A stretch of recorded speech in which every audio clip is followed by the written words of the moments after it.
네, YTN 라디오 김영수의 더 인터뷰 1부 이슈 더 인터뷰입니다. 당초 4일 정오 발표 예정이었죠. 한미 정상회담의 팩트시트 아직 나오지 않았습니다. 서명이 늦어지고 있는 이유, 또 양국이 고민하고 있는 점은 어느 부분일까요?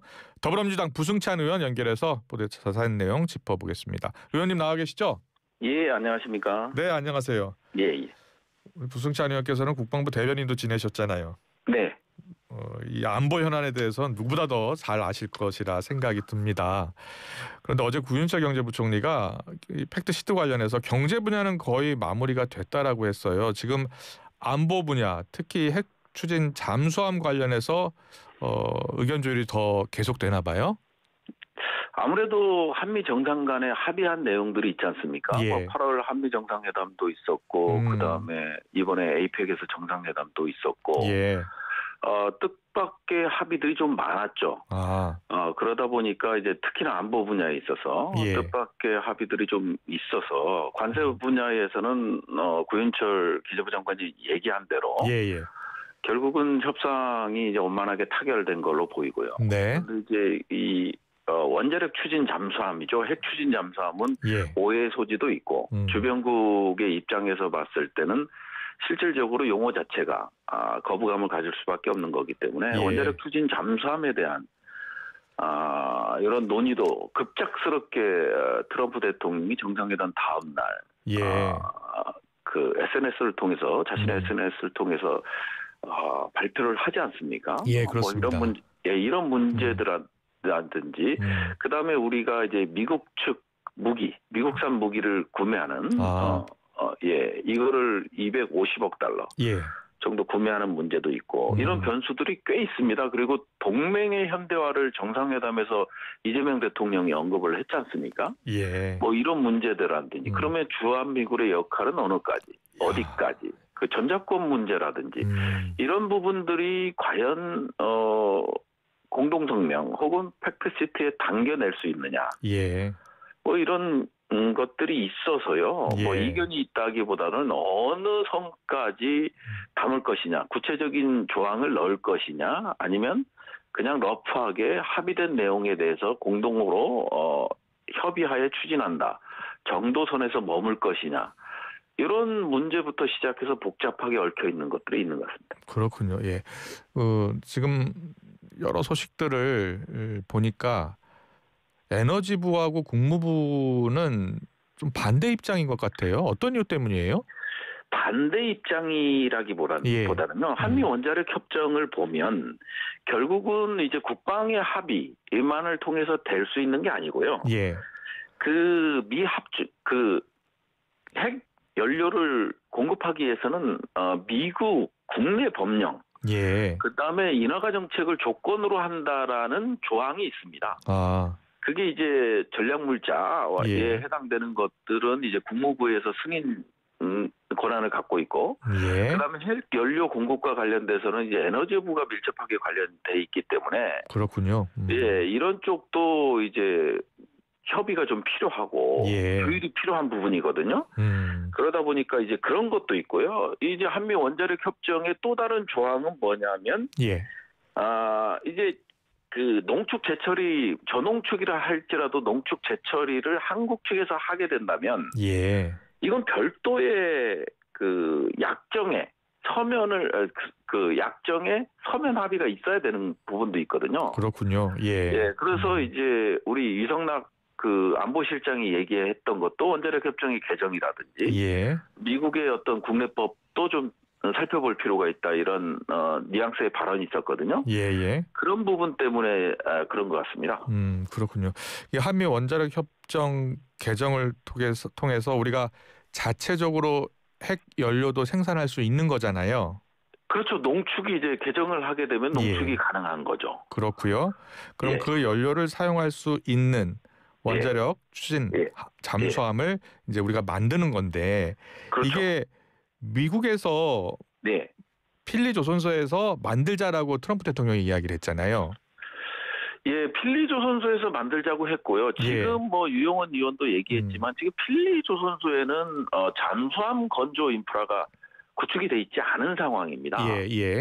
그래서 트럼프 대통령이 어느 선까지 필리 조선소에 선박 건조 능력, 뭐 수상함이라든지 잠수함이라든지 뭐 이런 것들의 건조 능력을 알고 얘기를 했는지, 아니면 이제 그런 부분들이 이제 또 잠수함 건조는 조금 약간 다른 구조하에서 건조가 이루어지는 거거든요. 예. 그래서 미국 내에서 건조를 하더라도 저는 별 무리는 없다고 보여져요. 왜 그러냐면 미국 같은 나라는 유일하게 원자력 추진 잠수함을 운용하고 있는 국가 중에 유일하게 고농축 우라늄을 활용한 그 잠수함을 운용을 하거든요. 연료를 사용해서 운영하기 때문에 상당히 기술 수준이 높습니다. 예를 들어서 우리가 뭐 이제 뭐 브라질에서 건조한다든지 그런 잠수함 기술 수준이 조금 낮은 국가에서 건조하게 된다면 뭐 기술 유출 문제라든지 이런 게 있지만 미국에서 건조한다 하더라도 뭐 우리 뭐 핵심 기술이 유출되고 뭐 이런 문제는 별로 없어 보이고요. 다만 이제 미국은 지금 마스가를 통해서 이제 조선업의 부활을 강조하고 있거든요. 지금 선박, 그다음에 점토 함정을 한 척도 이제 건조해내지 못하는 그런 수준으로 능력이 떨어졌거든요. 그렇기 때문에 트럼프 대통령 입장에서는 당연히 한국의 조선 건조 능력, 함정 건조 능력의 우수성을 잘 이해하고 있고, 그러면 이거를 경제와 연결시켜야 되는 거거든요. 그래서 트럼프 대통령 입장에서 하나를 내어주면 하나를 얻어야 된다는 이 상업적 기술이 기반으로 해서 그렇기 때문에 이제 원자력 추진 잠수함에 대한 그런 윈윈 전략으로 가야 된다. 그런 관점에서 얘기하지 않았나 그렇게 보이죠. 그래요. 그 핵 추진 잠수함을 우리나라에서 만들지 않고 미국에서 만들면 인도 절차 과정도 복잡하고 미국 내 규정을 따라야 하기 때문에 2030년이 아니라 2035년, 10년도 걸릴 수 있다는 거예요. 그래서 우리나라에서 만드는 것이 더 빠르고 우리가 원하는 대로 만들 수 있다는 겁니다. 그런 의견에 대해서는 어떤 생각이세요? 글쎄요. 동의하기 어렵고요. 왜 그러냐면 그동안은 미국 입장에서 봤을 땐 잠수함, 그러니까 소형 원자로에 사용되는 연료 자체를 제공하는 것을 거부해 왔거든요. 그런 입장에서 지금 꽤 오래 20년이라는 시간이 흘렸고 그다음에 인도와 관련돼서는 잠수함 한국 측으로 인도와 관련돼서는 그거는 제도적 문제이지 이게 딱 픽스돼 있는 게 아니잖아요. 그렇기 때문에 그거는 뭐 한미 간에 합의만 이루어진다면 만일 예를 들어서 이거는 상당히 이제 잠수함 건조와 관련돼서는 미국이 양보를 안 한다면 그런 인도 과정이라든지 절차의 복잡성을 해소해 나가는 그런 거는 충분히 가능하다고 보여져요. 그건 협상력에 달려 있는 거지 픽스된 구조에 달려 있는 건 아니라고 보여지거든요. 알겠습니다. 또 다른 안보 이슈 가운데 무기 구매 관련해서요. 지금 이재명 정부 임기 내에 250억 달러 규모의 미국산 무기를 구매한다는 내용도 담길 것으로 전해지고 있습니다. 250억 달러면 우리 돈으로 한 36조 원어치 정도 되는 것 같아요. 어떤 무기들이 포함될 것 같습니까? 실질적으로 봤을 땐 뭐 국방 중기 계획을 우리는 5년간의 국방 중기 계획을 매년 발표하거든요.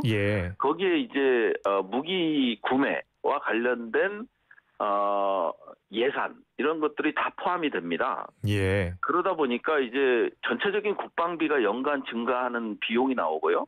그다음에 이 국방 예산 중에서 방위력 개선비라고 해서 무기를 구매하는 그런 예산들 획득하는 예산이 별도로 마련돼 있지 않습니까? 그래서 이제 그 예산만 가지고 지금 우리가 무기를 생각해 볼 수 있는 거는 F-35 같은 스텔스 전투기. 그거가 이제 20대 구입 계획이 있고요. 그다음에 이제 기존에 운영하고 있는 전투기들, 뭐 F-16, F-15K 성능 개량 사업들이 좀 있습니다.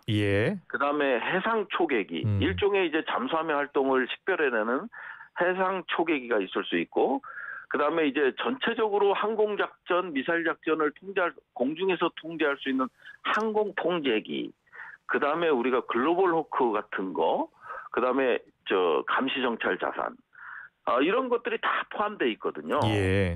그다음에 뭐 그 미사일 요격 체계라든지 이런 것들이 다 포함돼 있어서 그 중기 계획에 맞추더라도 한국 정부 입장에서는 부담스러운 게 아니거든요. 그러면 이번에 그 한미가 합의할 예. 이 미국산 무기 구매는 원래 당초 국방부가 계획했던 예산에 반영이 돼 있었던 거예요?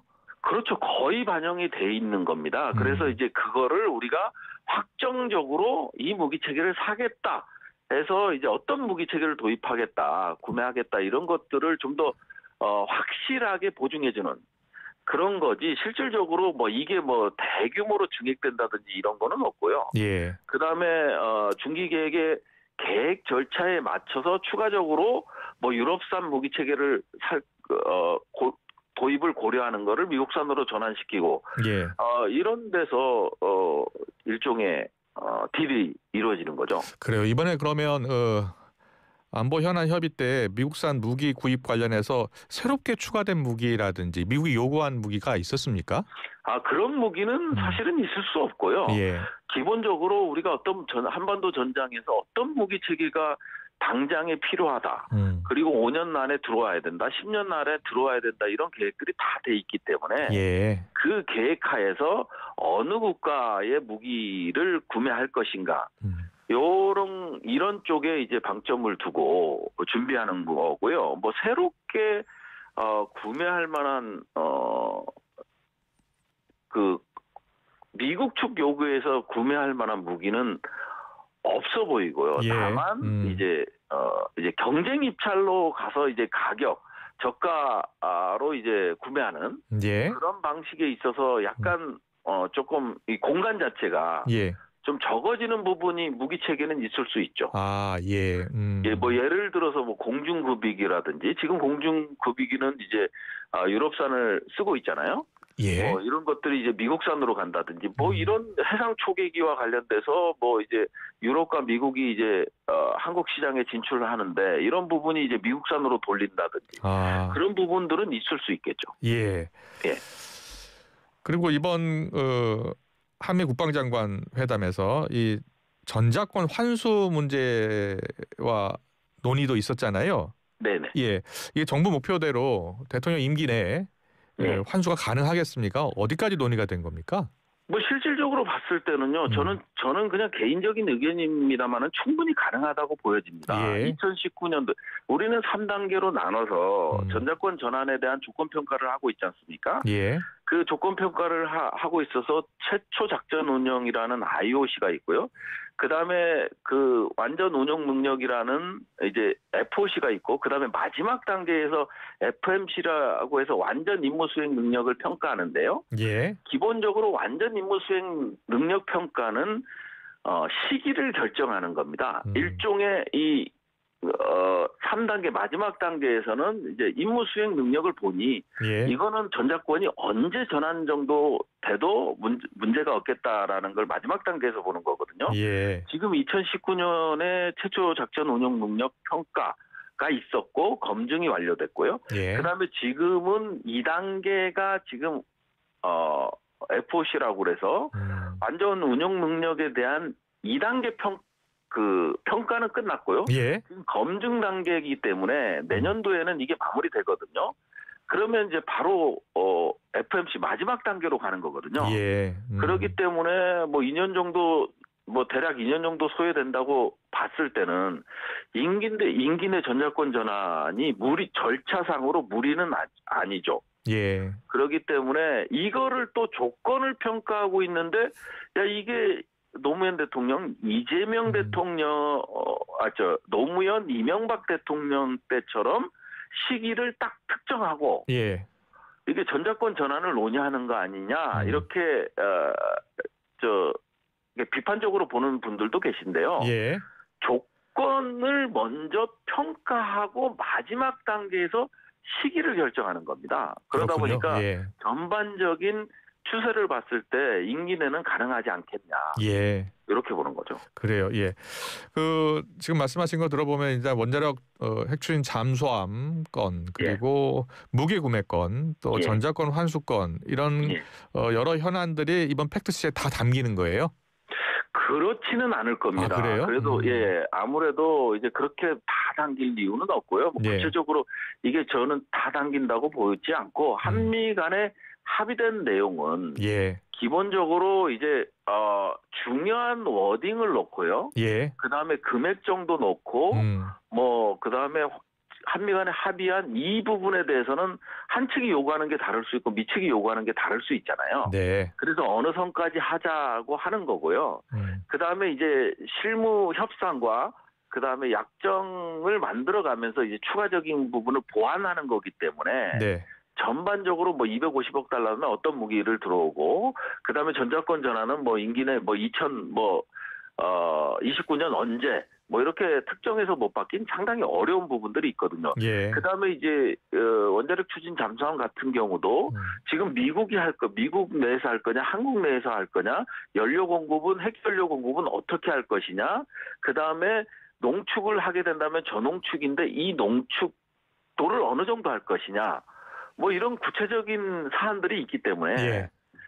전반적으로 한미 정상 간에 합의한 내용, 국방장관 간에 합의한 내용, 그다음에 미 국무부와 에너지부에서 조건을 단 내용들 예. 그런 수준에서 좀 그 팩트시트가 만들어지지 않을까 그렇게 보여집니다. 그래요. 예. 네. 팩트시트 다 나온 다음에 양국 국방장관 SCM 회의 공동 성명도 나오는 거예요? 그럴 가능성이 높습니다. 이게 이제 한미 정상회담에서 합의된 내용에 대한 설명 자료가 안 나온 상태에서 예. 이게 장관의 그 SCM 합의문이 나온다는 거는 그게 조금 알겠습니다. 예, 뉘앙스가 그래요. 마지막 질문 드려야 될 것 같습니다. 네. 검찰이 어제 북한의 서해 공무원 피격 사건 네. 관련해서 은폐 혐의로 기소됐었던 문정부 안보라인 책임자들을 실형을 구형했잖아요. 네네네. 서훈 전 안보실장 징역 4년, 박지원 의원에게는 징역 2년을 구형했습니다. 어떻게 생각하세요? 글쎄요. 이제 이 정책의 영역과 예. 수사 영역을 좀 구분할 필요가 있는 것 같아요. 실질적으로 서해 공무원 사건을 보면 상당히 그 복잡한 문제 그리고 민감한 문제들이 있었거든요. 그리고 이제 확인된 사실은 원본이 여전히 원본을 삭제한 것도 아니고요. 예. 그다음에 이제 공개를 어느 정도까지 할 것인가에 대한 그때 이제 안보 라인들의 고민이 많이 있었어요. 예. 그래서 NSC를 통해서 일정 부분 조율된 것인데 이거를 저는 검찰의 무리한 기소라고 보여지거든요. 예. 물론 원본까지 삭제하고 이거를 왜곡 조작한 것들이 나와 있다면 확실한 증거가 나와 있다고 한다면 뭐 충분히 이렇게 구형이 가능하지만 실질적으로 그런 것들이 나와 있지도 않고 그다음에 이번 정부 들어서 국정원에서 이제 조사한 보고서도 나왔잖아요. 예.